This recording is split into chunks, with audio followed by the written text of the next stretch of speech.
نو دا مکی صورت دی. دې صورت کې په مخکنو قومونو چې کوم عذابونه تیر شوي دي نو هغه عذابونه الله تعالی په دې صورت کې په یو ناشنا طریقې سره ذکر کړي. عمده وجه دا چې نبی علیه السلام ګیره مبارکه کې سپین ولګېدل. ابو بکر صدیق رضی الله عنه وتا عرض کو چې یا رسول الله صلی الله علیه وسلم تاسو ګیره کې سپین لګېدلې دي بوډا شوي. نبی علیه السلام تو فرمایل آو ویزه سوره هود بوډا کړي. نو سوره هود کې چې کوم عذابونه و مخکنو امتونو تیر شوي دي نو هغه ډېر په تفصیل سره په یو ناشنا طریقې سره بیان کړي.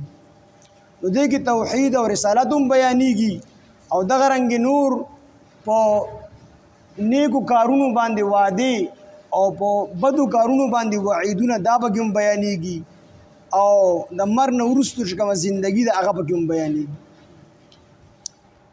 الف لام را د الف لام را طه دا 29 سورتونو نه مخکې دا حروف مقطعات راځي. تاسو ما ویلو چې د دې حقيقي معنی صرف الله تعالی ته معلومه. حقيقي معنی صرف الله تعالی ته معلومه چې د دې حقيقي معنی څه ده. بس د دې موږ صرف دومره وایو چې والله اعلم بمراده او البته فرضي معنی علماء چې کوم دي کړی دي او حقيقي معنی باندې صرف الله خبر دی.